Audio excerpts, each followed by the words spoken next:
baru selesai, ada satu rangkaian acara yang barusan kita ikuti bersama, dan kita alhamdulillah masih diberi kesempatan, usia, serta nikmat sehat, sehingga bisa melanjutkan thalabul ilmi di pesantren peradaban. Saya pertama-tama mohon maaf sekali lagi terlambat, ini nih nggak konsekuen, telat mulu. Jadi, karena tadi setelah selesai kegiatan FitCon, ternyata masih banyak yang harus dijawab secara, bukan apa ya, off air juga bukan sih, online juga gitu. Ada pertanyaan-pertanyaan, dan nanti saya juga mohon maaf, biasanya di bonus ya, kalau telat itu di bonus, tapi nanti ternyata jam 2 saya juga masih harus ada kegiatan, ada konferensi pers yang nanti teman-teman juga tolong ada perwakilannya untuk hadir di sana. Baik, di IG juga sudah banyak yang bergabung, mudah-mudahan ada suaranya, modulasinya bagus ya. Mari kita lanjutkan. Di detik-detik akhir penghujung Ramadan ini tentu kita memiliki kerinduan yang luar biasa ya, ada suasana mungkin akan sensasinya akan kita sangat kangenin gitu ya, bahwa ada masa di mana pada saat bulan Ramadan ini kita bersama-sama gitu ya di dalam keluarga ataupun juga secara individu berdamai gitu ya. Berdamai dengan apa? Dengan kondisi-kondisi di mana selama ini mungkin dorongan-dorongan nafsu sedemikian kuat itu tidak tertata dan tidak terkelola dengan baik, sehingga kita terjebak dalam dimensi amarah, dimensi lawamah, kerap berkeluh kesah, kerap menyesali apa yang telah terjadi, lalu marah gitu ya. Marahnya itu ajaibnya itu ditujukan ke semua arah. Nah, ini yang sebetulnya sangat-sangat menghabiskan energi kreatif, mampu berempati, berbagi, dan memberi pada sesama, sehingga yang diukur sebagai key performance indicator atau indikator kunci keberhasilan kita, itu pada hakikatnya adalah pada saat kita dinilai bukan oleh kita sendiri, melainkan oleh lingkungan kita sebagai makhluk yang punya manfaat. Jadi kehadiran kita itu pasti dinilainya kan dari aspek manfaat ya, khairun nas anfa'uhum linnas. Sementara di sisi lain, kalau kita melihat pada hakikatnya manusia itu sebenarnya sudah memiliki kapasitas dan potensi untuk memberikan manfaat. Sayangnya karena kita terlampau banyak menyesali, terlampau banyak berkeluh kesah, dan terjebak di dalam konteks amarah dan lawamah, berkeluh kesah tanpa konstruksi perbaikan. Jadi tidak ada corrective action dari kesalahan, tetapi merutuk. Merutuk itu bahasa Indonesia yang baik dan benar, bisa diterjemahkan sebagai penyesalan berkesinambungan, marah-marah gitu nggak jelas, merutuki nasib. Nah itu di dalam bahasa sastra Melayunya sering muncul, merutuki nasibnya yang dirasa malang. Jadi sebetulnya malang ini kan perasaan yang subjektif sekali, sehingga yang bisa mengatakan ya kita nggak bisa menilai gitu bahwa orang itu nasibnya malang, itu kita nggak tahu juga, karena sebetulnya banyak di antara kita punya tingkat resiliensi berbeda dengan kita kan. Artinya bagi kita satu kondisi itu sudah sangat tidak nyaman, tetapi bagi sahabat-sahabat kita yang memiliki kemampuan untuk mengelola, untuk melakukan satu proses berdamai dalam konteks membangun konstruksi kesabaran yang konstruktif. Nah, itu jadi sabar yang proporsional, yang bisa mendeliver respon sesuai dengan tekanan keadaan yang diterima. Maka tekanan itu bisa dibalik arah gitu, dibalik arah, di factoring namanya, sehingga muncul resultante ke arah yang berbeda, dan energinya luar biasa besar. Energinya untuk apa? Untuk perbaikan. Karena walau bagaimanapun sesuatu yang disesali pasti karena ada kesalahan.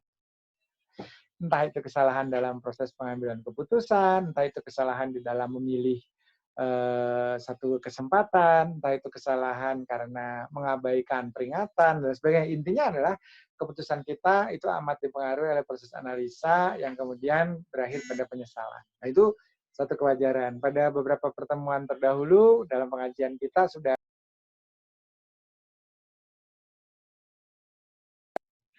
banyak berbicara tentang konsep apa namanya, seandainya gitu, jika, kalau saja, andaikan, kan itu kan hal-hal yang sangat ini ya, kalau menurut saya hal-hal yang bersifat kontraproduktif karena pada dasarnya ketika kita berkata kalau aja dulu seandainya bisa, mestinya aku tuh seharusnya ini kan sifatnya semua di dalam bahasa Inggris secara grammar ini past tense gitu ya. Kalau kita berbicara konteks yang bersifat past tense, itu delta T yang menjadi keniscayaan dalam hidup satu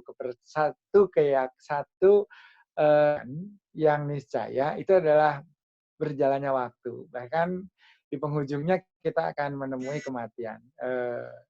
Kullu nafsin za'iqatul maut.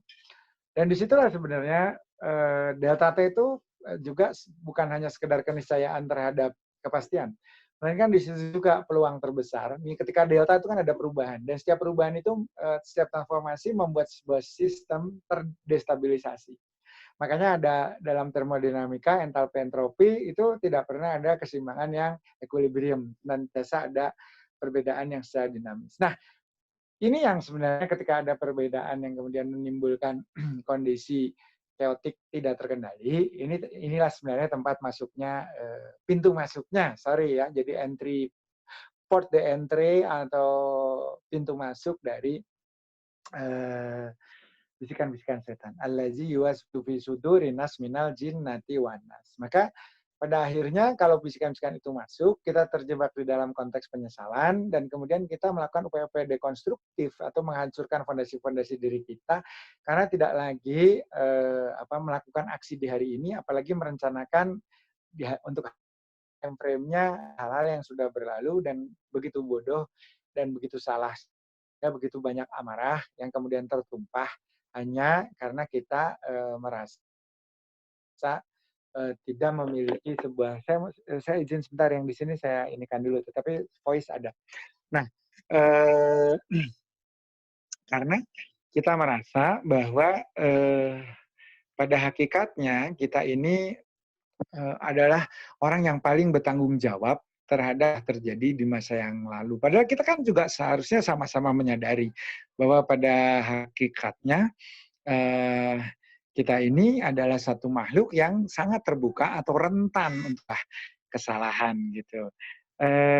Mengapa saya berani menyatakan demikian bahwa kita ini adalah makhluk rentan gitu ya, yang bisa saja berbuat keliru, berbuat salah gitu, karena kita berada di bifurkasio atau percabangan di setiap pilihan.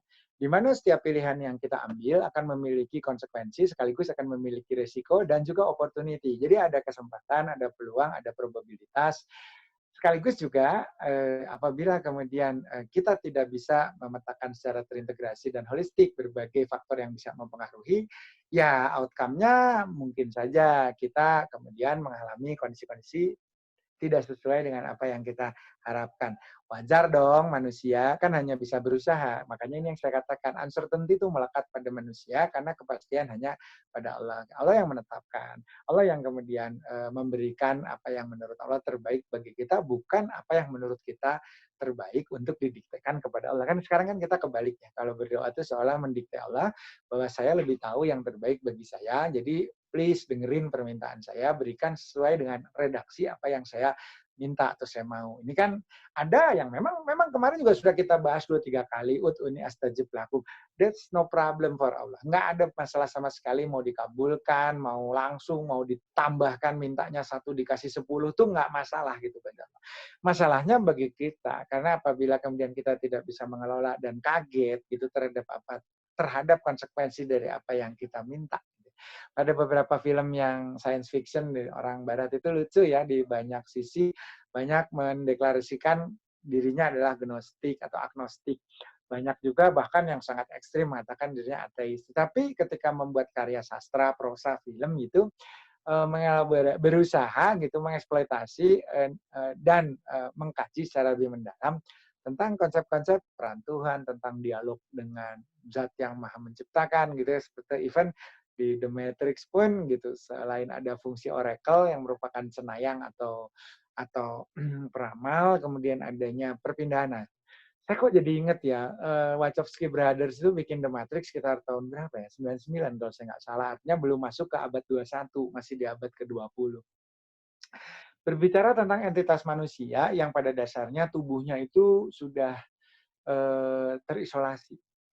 Kayak kita hari ini gitu ya. Ada di satu tempat, tidak bergerak, tidak banyak bergerak gitu, dan kemudian pikirannya saja gitu yang kemudian bukan disedot, tetapi mengembangkan entitas baru di dalam dunia digital. Dia menjadi avatar yang proaktif, yang jalan gitu, bisa mengambil sebuah keputusan, termasuk actionnya pun secara digital. Artinya ini berada dalam bentuk bit, di dalam konteks binary atau qubit, tetapi dia seperti kita hari ini hidup di dunia, Mbak. Makanya banyak sekali para ulama tasawuf terdahulu mengatakan pada hakikatnya kita yang hidup di dunia sebagai manusia ini juga tidak nyata gitu. Kita ini hanya sebuah pantulan dari sebuah gagasan tentang manusia. Nah, ini berat untuk kita pahami, tetapi pada dasarnya ada benarnya. Maka kalau kita melihat satu keniscayaan yang diberikan pada kita terhadap kepastian itu adalah perubahan. Dan perubahan itu pasti melibatkan waktu, karena kalau melibatkan ruang namanya jarak. Jarak pasti akan berkorelasi dengan perubahan waktu, tetapi waktu tidak memerlukan perubahan jarak. Jadi domainnya mana yang secara prioritas memiliki peran influencing yang lebih kuat, lebih tinggi, mana yang sebetulnya merupakan causa prima. Waktu menurut saya causa primanya. Nah, maka benar sekali ketika banyak di antara kita menyesal, itu kan berbicara persoalan domain waktu, di mana kita ya bahasa anak gaulnya nggak bisa move on lah, terlalu sering lihat kaca spion lah gitu ya, sehingga apa yang tergambar itu adalah hal-hal yang sebetulnya sudah tidak bisa diubah, tetapi sesungguhnya bisa diekstraksi, values-nya, nilai-nilainya diambil dan dijadikan tidak sekedar pengalaman, terutama yang menyakitkan, tetapi yang kemudian ditransformasikan menjadi sebuah experiential learning yang pada akhirnya akan menjadi sebuah pembelajaran yang terintegrasi 3 masa, yaitu masa lalu, masa kini, dan masa depan.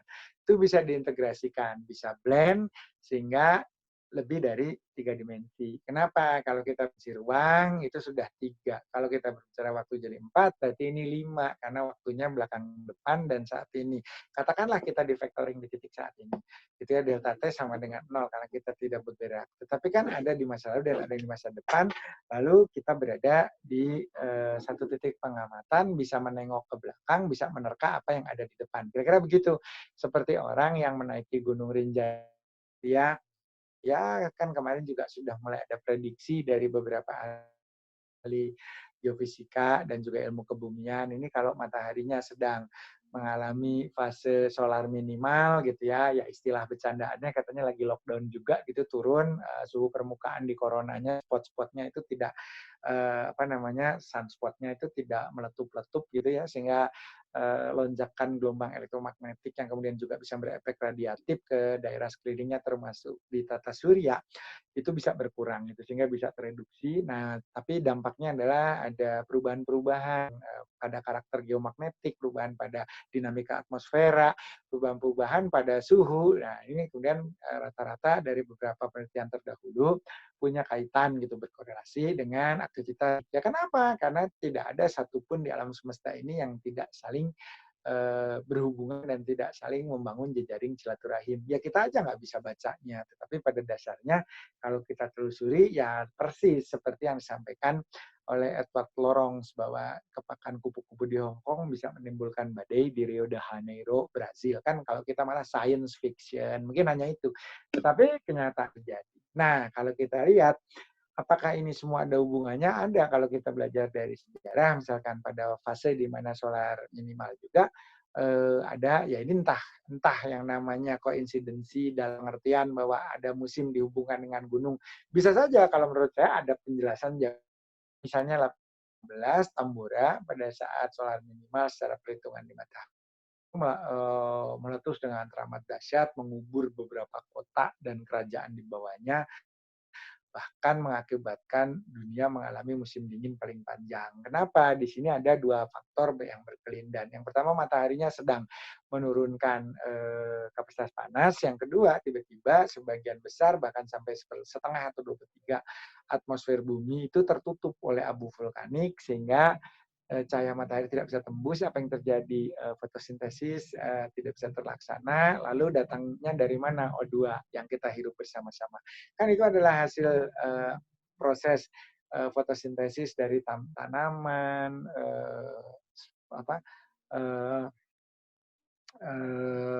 beberapa spesies laut ya, spons, koralia yang juga tadi menyerap karbon dan sebagainya, tapi yang kemudian spesifik bisa menghasilkan oksigen itu adalah tentu saja tanaman. Sebagaimana juga kemarin kita cerita tentang Elysia chlorotica, ingat tidak? Elysia chlorotica itu adalah satu spesies yang diciptakan oleh Allah yang kemudian karena makanannya berupa alga ada gangguan, dia menginsersikan gen alga supaya dia nggak usah makan. Jadi di penghujung krisis, insya Allah dengan inovasi, prokreasi, dan daya juang serta doa tiada henti akan tersedia solusi. Asal kita mau bersinergi, berkolaborasi, dan juga tentu saja mengedepankan nilai-nilai yang paling hakiki, yaitu apa? Iman dan takwa. Di mana siapa lagi yang bisa kita minta selain Zat atau pencipta kita, Sang Maha Robi. Di situ sebenarnya titik krusialnya. Mau dibahas dari segi mana juga kena. Orang yang minta pada Allah, kenapa bisa ada solusi? Apakah memang tiba-tiba otaknya dicerdaskan? Ya, kalau saya melihat dari disiplin ilmu saya, ya psikoneuroimunologi yang salah satu yang pernah saya pelajari, ya ketika orang sudah tenang, ada rasa bersalah yang sudah disampaikan, orang sudah meminta maaf, tidak mengulangi hal-hal yang bersifat maksiat, itu kan artinya tidak lagi dihantui dosa. Karena walau bagaimanapun orang mau apapun keyakinannya pasti tahu apabila kita menzalimi orang, ketika kita merusak alam, ketika kita mengubah tatanan dalam suatu masyarakat, pasti akan ada hubungan atau ada hukuman dengan konsekuensi berat. Nah, ini yang terjadi. Ketika orang sudah melakukan satu hal yang kita sama-sama yakin itu adalah sebuah domain yang sudah terkategorikan dosa, maka kadang orang itu tidak perlu hukum pidana, tidak perlu dipanggilkan polisi, dengan rasa bersalah saja itu sebenarnya sudah sangat menyiksa gitu ya. Nah, ini yang disebut dalam Quran surat Ibrahim ayat 7. Bagaimana mau bersyukur yang namanya yang melekat saja gitu menjadi azab yang berkesinambungan terjadinya kan. Kalau di Quran surat Ibrahim itu kan jelas ya. La in syakartum la azidanakum wa la in kafartum inna azabil syadid. Nah, tadi saya ingin kembali dulu nih sebelum jam 2 saya pamit. Kan ada yang tadi klausul yang saya angkat yaitu bahwa alazi waswisu visu durinas adalah makhluk bifurkasio di percabangan. Di mana titik paling rawan? Tentu di proses pengambilan keputusan. Apa tekanan paling kuat? Waktu. Benar nggak? Ayo, nyambung semua loh teman-teman.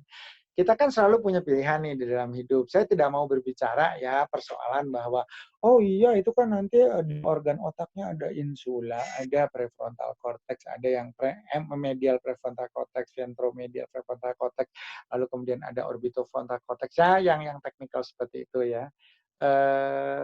Itu bagus kalau kita bisa pelajari, kita bisa elaborasi, kemudian kita pergunakan di dalam hal-hal yang bersifat implementatif. It's okay, fine gitu. Tetapi apabila kemudian kita tadi melihat sederhananya saja, otak itu pasti ngambil keputusan. Karena apa? Kita kan setiap detik berada selalu. Jadi lucu ya, kita itu multiplikasi terus berubah gitu, terus berubah. Tapi kita tuh tidak sadar kalau kita tuh berubah. Dan juga kita tidak sadar bahwa kita itu bahwa kita itu senantiasa setiap saat harus mengambil sebuah keputusan. Nah, ini yang luar biasa sebenarnya untuk kita cermati bersama. Ketika kita berada di titik yang merupakan bifurkasio, kalau boleh saya katakan, Prof. Bambang Nur Cahyo dari FMIPA UGM yang keahliannya adalah artificial intelligence dalam salah satu kuliah daring yang kemarin juga saya share dengan teman-teman video pendek gitu ya, perbedaan antara sistem coding konvensional dengan yang sudah sekarang menggunakan pendekatan AI atau machine learning, sehingga kita sudah mengenal namanya deep learning, decision support system, termasuk juga knowledge growing system, di mana ada begitu banyak cara untuk menjadikan engine itu pandai dan bahkan bisa melakukan proses prokreasi yang selama ini hanya melekat pada fungsi dasar atau fitriahnya manusia. Ini sudah mulai bisa nih ada proses katakanlah diseminasi diseminasi itu bagi-bagi, distribusikan suatu konsep yang sebenarnya secara kontekstual itu melekat pada kemampuan manusia. Nah, entah apakah mungkin nanti di bifurkasio itu juga muncul rasa galau pada mesin ya. Menurut saya bisa saja ketika big data itu menghasilkan satu spektrum yang kemudian tidak bisa kita kendalikan secara keseluruhan, akan ada chaotic fase juga, akan ada yang namanya preferensi yang mungkin kalau di manusia dikatakan ini preference by emosi. Nah, apakah nanti mesin juga akan mulai memunculkan kecenderungan yang kemudian bisa menjadi konstruksi dari sebuah emosi? Bisa saja ya, siapa tahu dia kalah main catur jadi ngamuk gitu, nggak mau main lagi. Bisa aja. Kenapa? Karena dia melakukan perhitungan internal, konsolidasi. Wah, kalaupun main lagi, saya tidak punya yang namanya algoritma ataupun basic programming untuk bisa menyusun langkah-langkah yang tepat bagi langkah saya yang kemarin yang ternyata adalah mungkin Anatoly Karpov gitu ya, atau Jerry Kasparov, atau siapa itu, siapa Fischer itu, eh, Genius Amerika gitu ya, ada Golden Boy-nya. Nah, coba kita bayangkan. Bobby Fischer. Bobby Fischer kalau di RPC ada namanya Bobby Irfanuddin, nggak kalah jenius, nggak kalah ganteng. Calon istrinya juga, keren pisan. Nah, maka kalau boleh saya lakukan, karena waktu saya tidak terlampau banyak, gitu saya rada ngebut saja, karena saya udah ditelepon-telepon dari tadi, harus pindah room gitu ya, harus pindah ke ada konferensi pers sebetulnya habis ini yang saya sebetulnya juga ada beberapa teman yang harusnya bisa memberikan penjelasan. Saya lebih prefer untuk ngaji sih, tapi rupa-rupanya ya nggak apa-apa lah untuk kepentingan bersama. Nah, baik saya lanjutkan lagi, bahwa ketika kita berada di titik simpang, itu pasti akan ada pilihan gitu. Itu kan delta T ya. Dan kemudian masing-masing akan melahirkan satu rumusan tentang bobot probabilitas yang terkait dengan bobot pilihan. Artinya pilihan mana yang kemudian menjadi preferensi pasti telah melalui serangkaian gitu ya, upaya bermetodologi untuk merumuskan keputusan terbaik. Meskipun hitungannya juga yang namanya delta T itu millisecond. Nah, ini kan penelitiannya Libet ya. Bahkan orang itu kadang sudah bisa bereaksi sebelum sebuah respon atau stimulus sampai kepada diri kita. Ya, paling sederhana ya, kita ngelihat dari kejauhan ada asap mengepul tinggi, lalu terdengar lonteng-lonteng gitu ya, lonceng sapi atau lonceng kerbau. Kalau kita bicara konsep Raja Kaya di Jawa, Rojokoyo itu hewan ternak gitu ya, karena yang akan menjamin masa depan. Ini kan bentuk tabungan. Lalu ada gedubak itu di jalan tanah, yang jelas itu adalah seperti suara tapak dari seekor banteng. Nah, kan dari jauh kita sudah bisa melihat potensi bahaya, lalu kemudian mempersiapkan diri, entah balik kanan ataupun mencari tempat persembunyian yang aman. Kan ini yang saya katakan, bahwa Libet katakan bahwa every 15 seconds before, gitu ya. In 50 seconds before ya, our brains gitu ya sudah mendelivering reaction, sudah menghasilkan sebuah reaksi. Belum juga dicubit, udah nabok duluan. Sehingga kadang yang menyubit itu sakit hati. Loh, aku kan baru mau ngepain, kok aku udah kamu tonjok sih? Iya, aku udah tahu perbuatanmu karena kita bisa base dari proses belajar kita ketika ada pergerakan, datangnya sudut sekian, datang dari sini. Ini mau main-main mau enggak, pasti mau melakukan kontak fisik, kira-kira seperti itu. Nah, ini kan semua ilmu ya yang kemudian diajar kemarin oleh baginda Rasul di Iqra bismi rabbikal ladzi khalaqal insana min 'alaq. Iqra wa rabbukal akram allazi 'allama bil qalam. 'Allamal insana ma lam ya'lam. Lalu walazina utul ilma darajah, masuk di situ.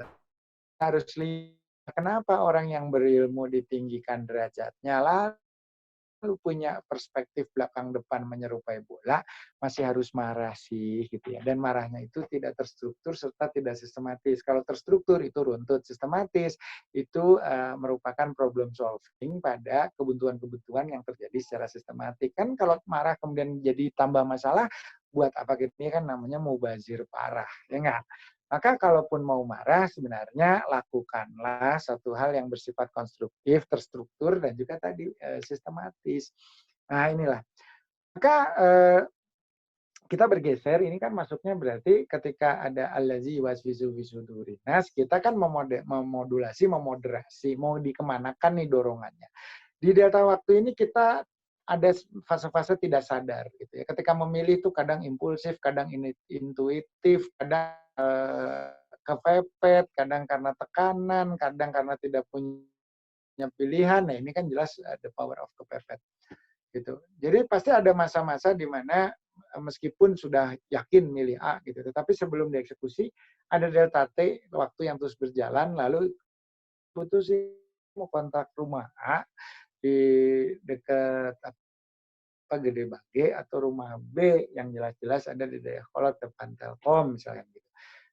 Masing-masing plus minus, satu punya akses terhadap kereta, bahkan event kereta api cepat, satu punya akses terhadap pendidikan dan sarana publik yang baik karena lokasi itu diisi oleh komunitas yang nyaris sama di dalam konsep berpikir atau weltanschauung-nya. Kira-kira seperti itu.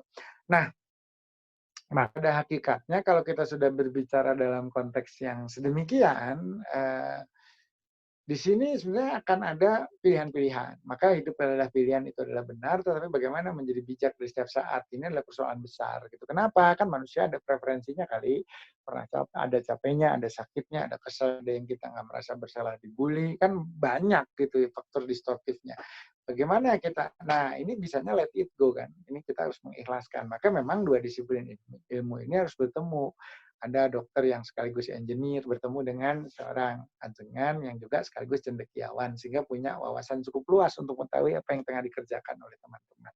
Ini kan nggak ada ya, maksud saya agak susah gitu menemukan dialog-dialog tolabul ilmi dalam majelis berbicara tentang hal-hal yang sebetulnya melegitimasi fungsi kita sebagai seorang khalifah, ya kan tadi yang saya sebutkan di depan, bahwa pada dasarnya kita harus sebesar mungkin memberikan kemakmuran, memberikan kesejahteraan batin khususnya sehingga orang bisa hidup dalam keadaan tenang dan damai. Itu kan seperti yang tadi saya sampaikan di depan.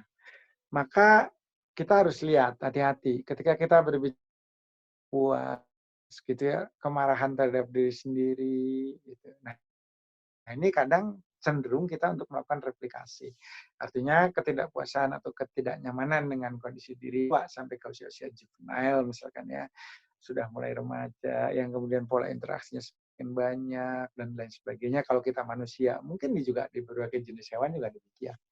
Nah ini energi yang dimiliki itu lebih bermuara pada penggunaannya untuk melakukan proses produktif yang namanya tadi misalkan membuat sesuatu. Nah ini yang sebenarnya kita bersama harap. Kenapa kalau yang namanya amarah, yang namanya lawamah itu tidak terkelola? Itu kan ya ayat Tuhan nafsuhul mutmainah irji ila rabbiki radiyatan mardiyah fadkhuli fi ibadi wadkhuli jannati. Itu kan bahwa pada hakikatnya orang yang kemudian merasa mungkin sudah berada di rumah bersama keluarga dan ternyata memang ada hal-hal yang sebetulnya mewajibkan kita gitu ya untuk melakukan suatu proses interaksi dalam bentuk apapun gitu. Nah, sekaranglah saatnya mungkin kita berpikir seperti Wachowski Brothers memikirkan Matrix gitu ya, bahwa ternyata ada tubuh-tubuh yang tidak kemana-mana gitu dan kebetulan antar pikiran itu yang saling menyapa. Ya memang kalau kita bicara hari-hari ini mungkin itu adalah suatu hal yang tadi science fiction, tapi jangan salah gitu. Bahwa sebenarnya migrasi ke dunia virtual atau digital ini sudah cukup lama diawali. Jadi bukan sekarang. Kami berharap momentum 20 Mei ini ya meneladani sepenuhnya yang tadi seperti disampaikan oleh Bapak Presiden di Hari Kebangkitan Nasional, bahwa jadilah seperti Dr. Cipto Mangunkusumo gitu ya, dengan segala keterbatasan sebagai dokter Jawa lulusan Stovia, tidak dibekali peralatan medis yang memadai, dan pada saat itu yang namanya obat saja untuk beberapa penyakit virus tanda tanya masih bisa dipakai atau tidak. Tetapi ternyata dengan dedikasi yang kuat dan luar biasa, beliau bisa masuk ke dokter militer, sekarang menjadi salah satu dokter andalan bedah saraf misalkan. Itu adalah proses ketika kita manusia itu ada yang tidak mudah larut gitu dan kemudian berpikirnya kemudian tidak hanya inward tapi juga retro ke belakang. Maka bulatkan tekad. Kenapa? Begitu kita sudah mengambil sebuah keputusan untuk melaksanakan suatu hal yang bisa konstruktif, tentu saja yang harus ditata itu adalah lawamah dan juga amarah tadi. Ya ayat Tuhan nafsuhul mutmainah irji ila rabbiki radiyatan mardiyah fadkhuli fi ibadi wadkhuli jannati. Ini baru tadi yang kemarin nyampe di nakal kau servasoli rabbika wanhar. Nah ini yang kemudian harus kita camkan. Kata kuncinya di sini. Delta T yang ada di sini adalah delta T, katakanlah delta T radikal gitu ya, delta TR atau delta T ekstrim aja, delta T ekstrim. Delta T ekstrim. Karena waktunya sangat singkat dan kita diminta membuat kebijakan yang sering ya, misalkan kalau kita berbicara tentang kepala atau pemimpin negara, kepala atau pemimpin instansi, kan setiap ucapannya itu jadi undang-undang gitu, jadi peraturan pemerintah, jadi peraturan yang harus dijabarkan oleh orang-orang yang ada di dalamnya. Dan itu ternyata tidak memfasilitasi gitu ya, bahwa masyarakat ada hakikatnya itu ada yang dibutuhkan gitu, yaitu kebutuhan pangan misalnya. Tapi nah ini yang sebetulnya harus ada link and match-nya supaya kemudian kita bisa mengetahui dengan benar dan baik. Nah, tetapi intinya adalah pada kesempatan kali ini saya hanya ingin menekankan karena waktu sudah menunjukkan pukul, saya harus sudah mulai persiapan bahwa titik ini loh. yang kemudian harus, karena ada delta T yang sangat singkat, lalu kemudian kita harus mengambil sebuah keputusan, dan ini terlepas dari pengertian tentang intuitive thinking, tentang pengertian tentang impulsive thinking, atau juga ini adalah bagian dari katakanlah stimulus dari aspek spiritual yang tenang, zikir yang baik, membuat cara kerja otak meningkat berkali-kali lipat karena tidak terdistorsi oleh asupan-asupan indera yang barangkali tidak sesuai frekuensinya dan tidak bisa dikompromikan gitu oleh sel otak. Maka sekarang kan sudah relaksasi nih, sudah banyak bertemu dengan fakta-fakta yang bisa membuat kita merasa lebih berdaya. Nah, seperti itu. Nah, maka kalau kita boleh lihat itu ya, ini bagus sekali, saya bacakan ya dari seorang sahabat saya nih yang luar biasa, ini komennya bagus sekali nih. Ya, jadi hidup adalah pilihan, tapi bagaimana bersikap bijak pada setiap pilihan, gitu ya.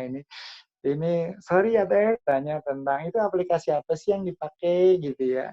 Itu aplikasi pantau COVID gitu. Buatan kebetulan ada tim kami yang memang mengerjakan ke sana. Jadi ini kesimpulan kita hari ini, hidup adalah pilihan, tapi bagaimana bersikap bijak pada setiap pilihan, itulah sebetulnya agenda kita yang akan dihisap. Benar ya? Itu kan agenda yang akan dihisap ya.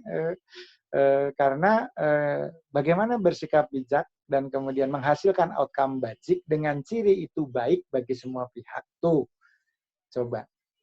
Bersikap bijak dengan mengambil keputusan bijak ya, dengan outcome atau keluaran bajik gitu. Indikatornya apabila itu dirasakan baik oleh banyak pihak, bukan baik subjektif oleh saya, tetapi baik oleh banyak pihak. Itu kan bisa saja konsensus. Ya bisa, memang tatanan kehidupan sosial dibangun dari konsensus kok gitu ya. Maka tidak apa-apa. Memangnya ada yang punya teori primordial tentang segala hal kecuali zat yang menciptakan kita. Kalau sesama makhluk nggak usah saling komplain lah gitu kan kira-kira. Ya. Jadi saya kira itu dulu, waktu sudah menunjukkan pukul 2, insya Allah bisa kita kompensasi pada esok. Esok itu insya Allah hari keberapa ya, di bulan Ramadan sudah semakin dekat dengan Idul Fitri, mudah-mudahan besok kita bisa lebih lama ya, bisa bertolabul ilmi di dalam mengisi 10 hari yang terakhir, dengan tujuan tentu saja la'alakum tattaqun. Bersama-sama kita memupuk keimanan supaya bisa menjadi fondasi yang kuat untuk kita bangun konstruksi ketauhidan yang menembus gitu ya, dimensi waktu tidak hanya di dunia tapi selamat juga kelak di akhirat. Mohon maaf ya apabila ada kesalahan dan kekurangan. Terima kasih sekali lagi atas perhatian yang telah diberikan. Wabillahi taufiq wal hidayah. Wassalamualaikum warahmatullahi wabarakatuh. Saya izin dulu, Li.